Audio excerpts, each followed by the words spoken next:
Kita tiba di bulan yang baru, tapi hari ini saya ingin berbicara menyambung apa yang disampaikan Pastor Iman di sebelumnya tentang proses.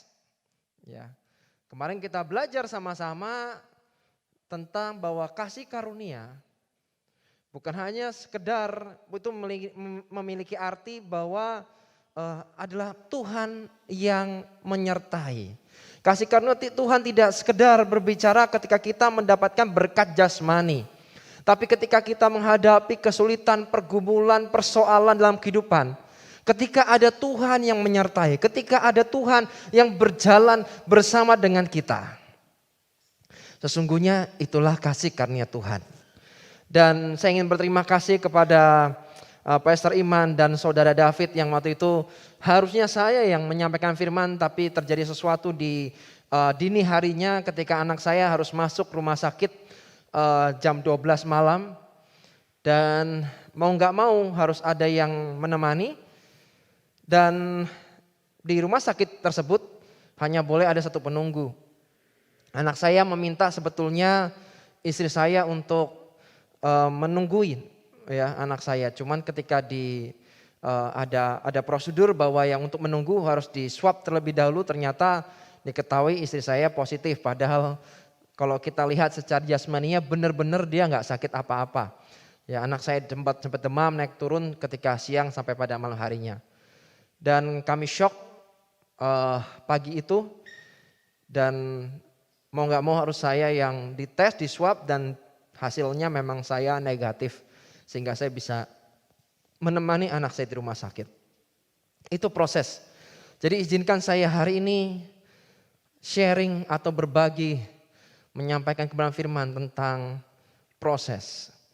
Proses itu sesuatu yang tidak enak.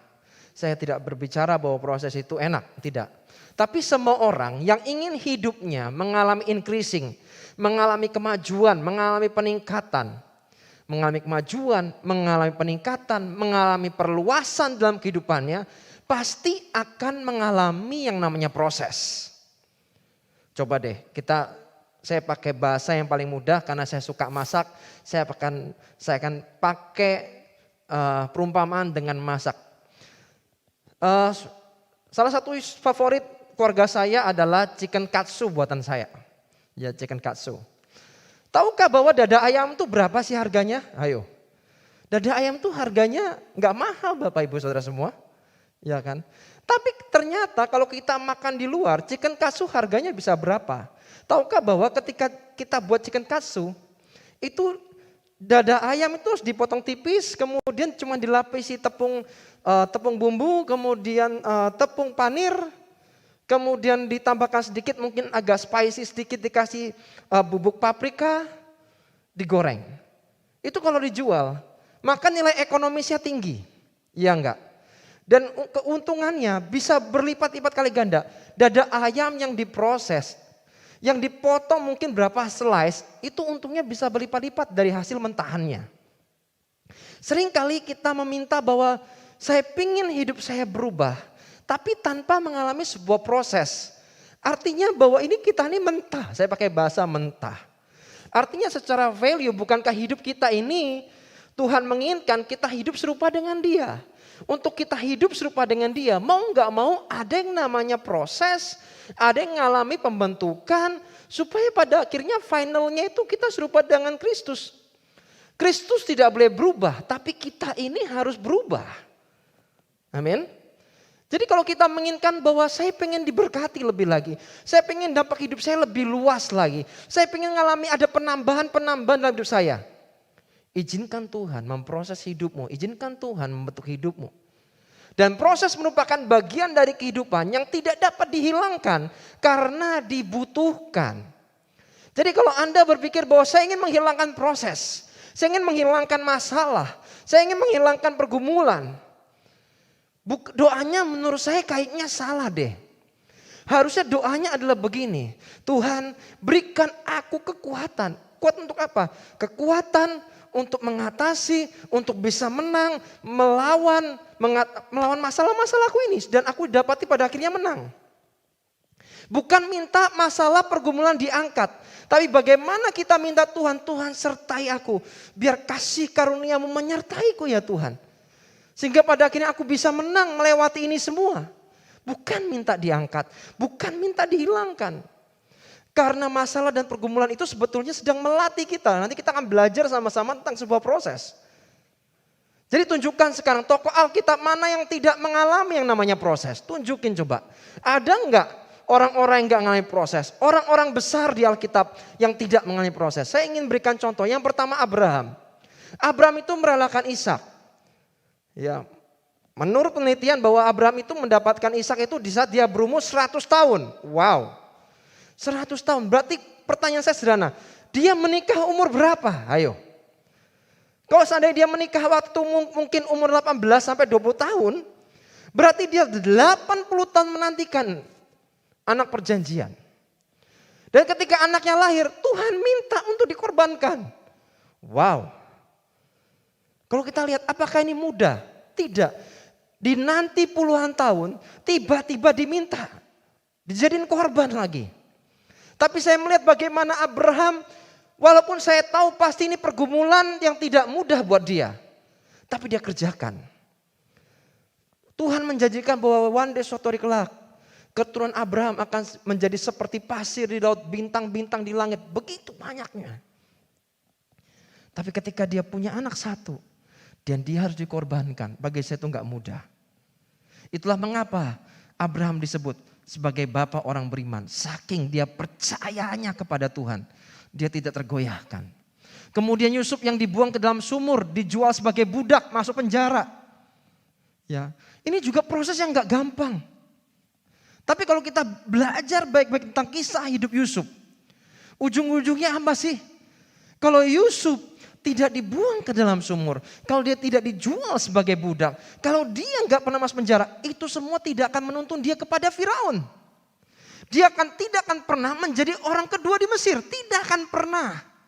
Memang jalannya adalah dia harus dibuang di sumur oleh saudara-saudara, lalu dijual sebagai budak, masuk penjara, walaupun nggak enak difitnah, masuk penjara zaman itu adalah sesuatu yang luar biasa. Kenapa?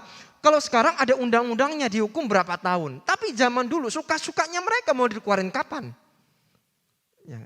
Tapi bagaimana orang ini sabar menanti. Bagaimana pada akhirnya Tuhan menolong hidupnya dan mengangkat hidupnya naik. Proses akan membuat kehidupan kita naik. Kemudian Ayub kehilangan keluarga, teman-temannya, hartanya, kesehatannya. Ya, ini juga proses yang luar biasa. Tapi kalau kita baca baik-baik, bagaimana Tuhan pada akhirnya menggantikan apa yang dia kehilangan. Dia diberikan anak-anak yang lebih baik. Sebelumnya anak-anaknya tukang pesta. Bukan anak-anak yang takut akan Tuhan. Ya, akhirnya dia punya anak-anak yang takut akan Tuhan. Hartanya hilang, teman-temannya hilang. Ya, biasa kalau teman-teman itu pada waktu kita lagi di puncak, di top, maka banyak temannya, itu wajar. Makanya teman yang baik, teman yang sejati itu, teman yang benar itu adalah siapa orang-orang di sekitarmu yang berada ketika kamu berada dalam titik krisis. Itulah teman-temanmu yang sesungguhnya. Jadi kalau berada di puncak itu pasti banyak, nggak usah ditanya deh. Itu kayak ada gula, ada semut, pasti dikerubungin. Tapi ketika kamu dalam kondisi yang kritis, siapa? Ada orang-orang yang berdiri dekat kamu, itulah teman-teman yang benar. Hartanya hilang, kesehatannya diambil. Tapi kalau kita baca firman dengan baik, bukankah apa yang dimiliki Ayub berlipat kali ganda? Akhirnya itu ada peningkatan. Akhirnya ada increasing di akhir. Kemudian Musa menjadi pelarian di padang belantara dan menggembalakan kambing domba. Tahukah bahwa ketika dia lari, disitulah dia bertemu dengan Tuhan. Prosesnya gak gampang. Dia sendirian, tapi ketika dia mengalami sendirian, Tuhan memanggilnya. Bukankah seringkali saya juga mengalami ketika PCR saya negatif. Dan ketika anak saya kemudian hari Minggu sakit, kemudian dirawat sekitar 3-4 hari di rumah sakit, di PCR dan diketahui bahwa PCR-nya positif. Ya. Mau gak mau saya harus hidup berpisah dengan mereka. Saya mengalami alone, saya mengalami kesendirian. Sepi-sepi. Tapi tahukah Disitulah saya menemukan Tuhan. Saya berdoa dan saya punya perjalanan rohani bersama dengan Tuhan. Tuhan ngajari beberapa hal, nanti saya akan sharing apa yang saya terima, apa yang saya pelajari, apa kesalahan saya. Ya. Terus kemudian Daud dikejar dan mau dibunuh oleh Saul. Ya. Padahal Daud janjikan menjadi raja atas Israel. Tapi kenapa dia harus dikejar? Kenapa dia harus dibunuh? Dan hasilnya luar biasa, Mazmur. Ya kan? Ketika dia dikejar, ketika dia mau dibunuh, keluarnya Mazmur. Bukan umpatan, bukan makian. Saya ingat ketika Ziklag terbakar. Anak istrinya diculik. Dan bangsa Israel itu hendak melemparkan merajam batu kepada Daud. Bayangin. Udah kebakar, hilang anak istri. Ini lagi mau dilemparin batu. Tapi apa yang dilakukan Daud? Firman Tuhan berkata, Daud menguatkan kepercayaannya kepada Allah. Wow. Hari ini kalau mungkin Anda sedang mengalami proses yang tidak mudah. Ini masa-masa situasi yang tidak mudah. Mari kuatkan kepercayaan kamu kepada Tuhan. Teguhkan hatimu dan kuatkan kepercayaanmu. Banyak nyembah Tuhan, banyak worship, banyak berdoa, banyak baca firman. Saya percaya itu akan memberikan kekuatan. Dan yang paling luar biasa tentunya Yesus memberikan dirinya. Yesus memberikan dirinya. Saya percaya bahwa prosesnya tidak mudah. Bahkan untuk mati aja Yesus itu gak mudah. Ya, mengalami begitu banyak deraan dan siksaan. Tahukah bahwa kita diproses atau dibentuk agar kita masuk ke dalam rencana Allah yang sempurna dan mengalami kehidupan yang terus meningkat. Kita kalau nggak diproses, kalau nggak dibentuk, kita nggak bisa masuk di dalam rencana Allah yang sempurna.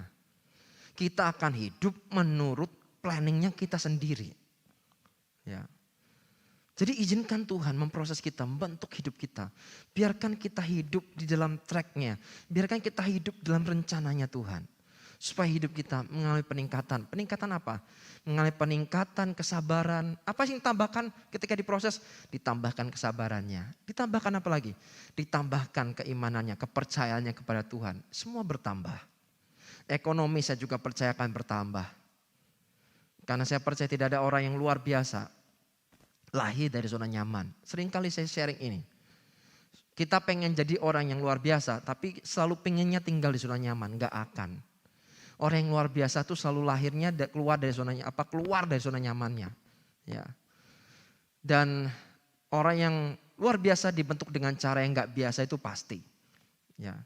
Orang yang luar biasa selalu dibentuk dengan cara yang tidak biasa. Jadi gak mungkin Anda ini luar biasa tapi mau dibentuknya biasa-biasa.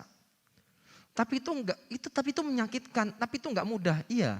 Mazmur 34 ayat 18 tapi berkata begini, Tuhan itu dekat kepada orang-orang yang patah hati dan ia menyelamatkan orang-orang yang remuk jiwanya. Dikatakan Tuhan itu dekat kepada orang-orang yang patah hati. Tuhan itu dekat kepada orang-orang yang hatinya sedang hancur. Mungkin kamu sedang menangis, mengalami kesepian, kesendirian. Saya juga mengalami itu. Tapi firman Tuhan berkata, Tuhan itu dekat kepada orang-orang yang patah hati. Yang hancur hatinya, Tuhan begitu dekat. Amin. Dan kemudian ada satu hal yang menarik lagi. Wahyu 3:19. Ini ayat yang menarik. Barang siapa ku kasihi, aku tegur dan ku hajar. Sebab itu relakanlah hatimu dan bertobatlah. Ini sering kali kita dengar, tapi ketika saya belajar, ketika saya mendapatkan ini terus saya coba gali lagi. Dalam TPT, The Passion Translation berkata begini, all those I dearly love, I unmask and train. Kepada orang yang aku kasihi, I unmask, aku akan buka kedoknya, aku akan buka topengnya. Dan aku akan melatihnya. So repent and be eager to pursue what is right. Untuk itu bertobatlah dan punya hasrat untuk mengejar apa yang baik. Tahukah bahwa begini saudara, bapak, ibu, saudara semuanya. Proses akan memperlihatkan siapa diri kita yang sungguhnya. Proses akan memperlihatkan siapa diri kita yang sungguhnya. Kok bisa ya? Ulangan pasal 8 ayat 2 dikatakan begini, ingatlah kepada seluruh perjalanan yang kau lakukan atas kehendak Tuhan Allahmu di padang gurun selama 40 tahun ini. Perhatikan baik-baik dengan maksud merendahkan hatimu dan mencoba engkau untuk mengetahui apa yang ada dalam hatimu. Yakni apakah engkau berpegang pada perintahnya atau tidak. Wow, dia katakan I mess. Kalau Tuhan sayang sama kita, dia akan buka kedok kita. Tuhan akan buka topeng-topeng kita. Mungkin selama ini kita kalau depan orang kita banyak pakai topeng. Topeng apa? Topeng agama, topeng apa. Enggak asli gitu mukanya. Kita pasang mesnya banyak banget. Tapi dikatakan barang siapa aku kasih, aku akan buka kedoknya. Aku akan buka topengnya. Tujuannya apa? Supaya kita nih tahu siapa diri kita yang sungguhnya. Ketika saya alone, ketika saya sendirian, saya kesepian. Ya. Ternyata ketika saya berdoa sama Tuhan, saya mendapatkan sesuatu begini. Saya sedang mencoba, ternyata saya ini sampai overthinking, sampai masuk gejala stres. Ya. Kenapa kok bisa begitu? Karena saya dikatakan bahwa ketika saya berdoa, Tuhan mengingatkan bahwa karena kamu sedang mencoba mengendalikan apa yang tidak bisa kamu kendalikan. Seringkali kita ingin keadaan kita yang saat ini kita mencoba untuk mengendalikan. Padahal tidak semua keadaan, situasi bisa kita kendalikan. Seringkali tapi kita berusaha untuk mengendalikan itu. Iya apa iya? Seringkali kita coba kendalikan itu, padahal itu di luar kendali kita. Itu di luar wewenang kita, itu di luar kuasa kita. Tapi kita coba untuk kendalikan. Tahu nggak akarnya itu apa sih? Ketika saya coba tarik lagi, kenapa saya berusaha mengendalikan keadaan seperti maunya saya? Ya. Apa sih akarnya itu? Akarnya cuma satu, apa itu? Kurang percaya. Seandainya saya percaya sama Tuhan, saya tidak akan pernah mau mencoba untuk mengendalikan apa yang sebetulnya itu bagian Tuhan yang mengendalikan. Tapi ketika kita, sama kayak hidup kita lah, ketika kita mulai kehilangan kepercayaan sama Tuhan, maka kita mencoba mengendalikan apa yang kita bisa kendalikan. Yang tadinya Tuhan kendalikan tiba-tiba, wait, tunggu. Biar aku aja yang mengendalikan. Tanda apa? Tanda sebetulnya kita nggak percaya. Kita nggak percaya sama Tuhan. Ketika saya dapat itu saya ngomong, Tuhan aku salah. Saya bertobat. Aku minta ampun Tuhan. Ternyata kalau nggak diuji seperti ini nggak akan pernah tahu di dalam kita ini seperti apa. Barang siapa kasih akan dibuka kedoknya. Akan dibuka topengnya. Saya bersyukur Tuhan buka itu. Kalau enggak yang dalam ini nggak ketahuan ini. Semua kita ini kalau nggak diuji, kalau nggak diproses, nggak ketahuan kok. Nggak ada yang tahu. Di dalamnya apa? Kelihatannya dia luar biasa, apa. Tapi tidak pernah tahu dalamnya itu bagaimana. Sampai Tuhan membuka topeng. Bukan Tuhan karena jahat, no. Karena Tuhan sayang. Karena Tuhan sayang. Dikatakan barang siapa kasih yang kutegur dan kuhajar. Kata hajar itu seperti bapak yang mendidik. Bapak yang mendidik artinya ada proses di situ, ada diajari. Bukan hajar main rotan pukul, bukan. Seperti bapak yang mendidik seorang anak. Jadi kalau kita diproses, mari bersyukur kepada Tuhan. Bahwa semuanya itu baik adanya. Dan kebanyakan orang ingin hidup mudah, berhasil tanpa mengalami sebuah proses. Impossible. Kita ini pengen berhasil tapi tanpa mengalami proses. Sedangkan Tuhan lebih tertarik dengan apa yang di dalam, bukan apa yang kita kenakan di luar, tapi apa yang terjadi di manusia dalam kita. Apa itu? Karakter. Karakter itu apa sih? Karakter adalah ciri khas yang menggambarkan siapa kita yang tercermin dari tindakan-tindakan. Jadi karakter adalah ciri khas yang menggambarkan siapa kita yang tercermin dari tindakan-tindakan. Ya, kalau Anda pengen ngerti karakter seorang ya lihatlah dari tindakan-tindakannya. Itu karakter. Karena Tuhan lebih tertarik dengan karakter kita daripada talenta yang kita miliki. Setuju dengan ini? Tuhan lebih tertarik dengan karakter kita daripada talenta yang kita miliki. Tuhan lebih sayang, Tuhan lebih tertarik dengan yang di dalam Anda. Bukan apa yang Anda kenakan di luar. Ya, itu tampak menarik di depan manusia, tapi dia lebih tertarik lagi dengan apa yang di dalam Anda. dan talenta mungkin dapat membawa Anda sampai ke puncak. Tapi untuk bertahan di sana, tapi untuk bertahan di puncak, Anda membutuhkan yang namanya karakter. Dan karakter tidak bisa Anda dapatkan tiba-tiba langsung jadi begitu. No. Untuk mendapatkan karakter serupa dengan Kristus butuh yang namanya proses. 1 Samuel 16 ayat 7. Tapi Tuhan berkata kepada Samuel, janganlah engkau terpikat oleh rupanya yang elok dan tinggi badannya. Bukan dia yang kukendaki. Aku tidak menilai seperti manusia menilai. Manusia melihat rupa, tetapi aku melihat hati. Tuhan melihat yang dalam. Kalau manusia melihat yang di luar, tapi Tuhan melihat apa yang dalam. 1 Samuel 17 ayat 33 sampai 35 katakan begini. Tetapi Saul berkata kepada Daud, tidak mungkin kau dapat menghadapi orang Filistin itu untuk melawan dia. Sebab engkau masih muda, sedang dia sejak dari masa mudanya telah menjadi prajurit. Wow. Tetapi Daud berkata kepada Saul, hambamu ini biasa mengembalakan kambing domba ayahnya. Apabila datang singa atau beruang yang menerkam seekor domba dari kawanannya, maka aku mengejarnya, menghajarnya, dan melepaskan domba itu dari mulutnya. Kemudian apabila ia berdiri menyerang aku, maka aku menangkap janggutnya, menghajarnya dan bunuhnya. Wow, ini kenapa kok Daud bisa mengalahkan Goliat? Saya percaya salah satunya. Dia terbiasa melawan singa, dia terbiasa melawan beruang. Dia terlatih, dia diproses. Ya. Sebenarnya dombanya ada berapa sih? Dombanya banyak gitu. Mari kita baca. 1 Samuel 17:28 dikatakan ketika Eliab kakaknya yang tertua mendengar perkataan Daud kepada orang-orang itu, bangkitlah amarah Eliab kepada Daud sampai berkata, mengapa kau datang? Dan pada siapakah kau tinggalkan kambing domba yang 2-3 ekor itu di padang gurun? Aku kenal sifat pemberanimu dan kejahatan hatimu. Engkau datang kemari dan dengan maksud melihat pertempuran. Lihat, dombanya itu cuma 2-3 ekor. Tapi lihat attitude-nya, lihat karakternya. Untuk domba yang dimakan, Daud akan mengejar. Dia akan menghajar. Ya, bahkan tulangnya pun, tulang domba yang masuk mulut singa pun dia akan coba ambil. Itu karakter yang di dalam. Banyak orang pengen melakukan perkara-perkara yang besar. Tapi melupakan untuk melakukan perkara-perkara yang kecil dengan hati yang besar. Kebanyakan kita pengen langsungnya, saya mau langsung yang besar dong. No, tapi Tuhan mengajarkan kita bahwa setia dulu dalam perkara kecil. Dalam perkara kecil itu didapati engkau setia, maka engkau akan diberikan kepercayaan yang jauh lebih besar. Tapi seringkali kita pengen lompat. Kita pengen langsung yang paling tinggi, yang paling top. Tanpa mengalami sebuah proses dan pembentukan.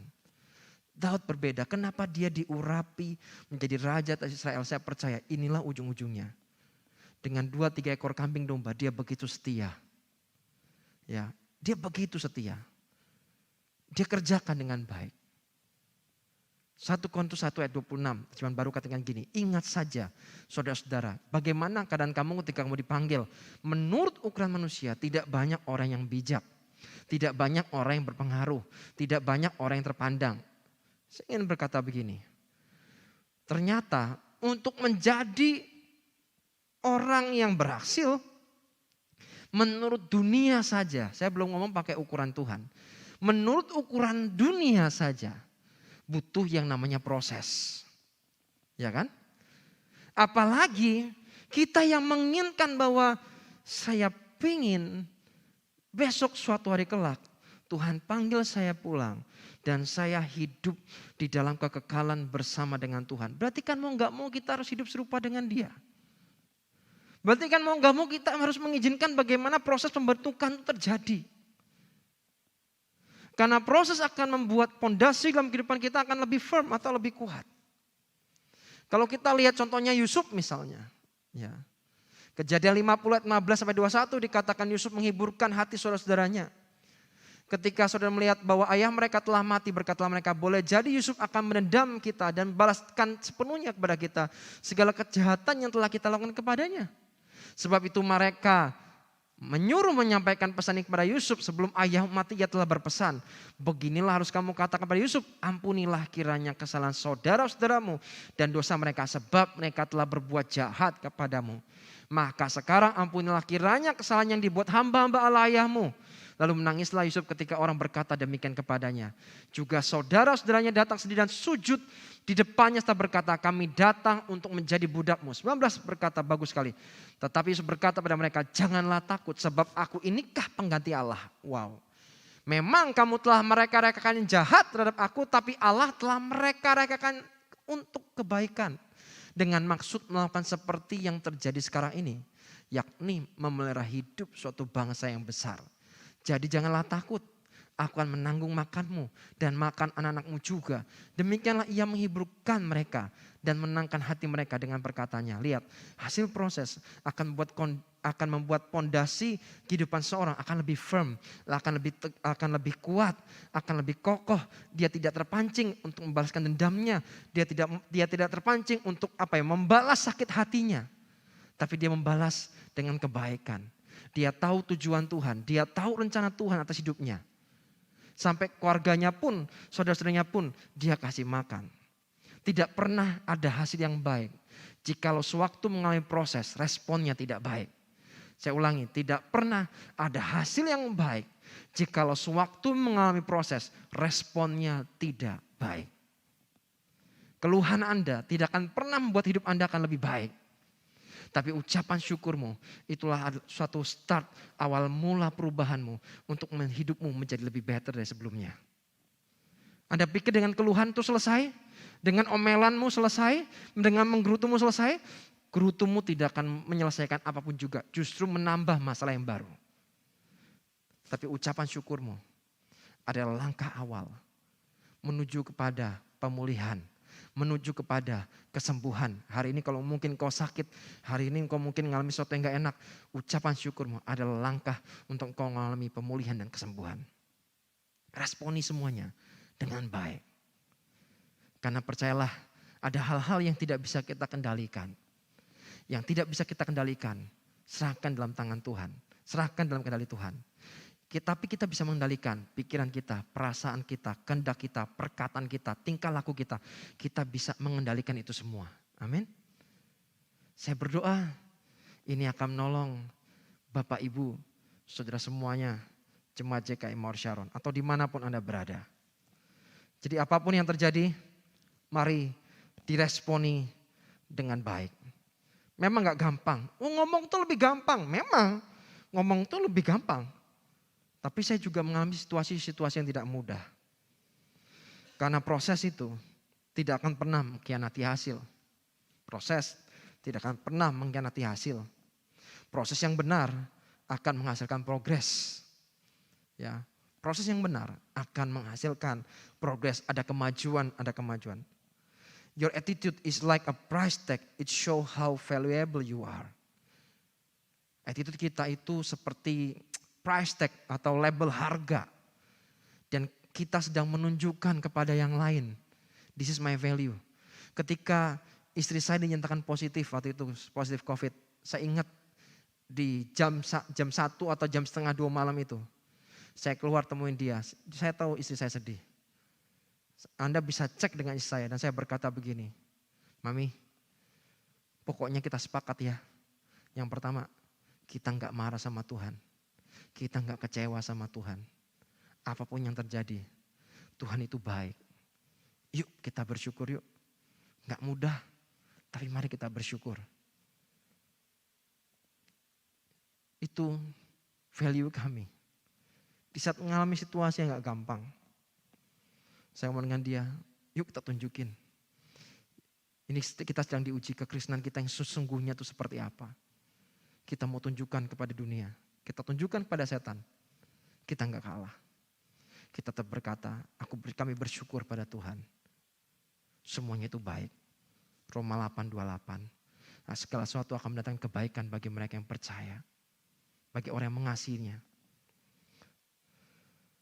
Dan saya closing dengan ini. If your situation hasn't changed, change your attitude.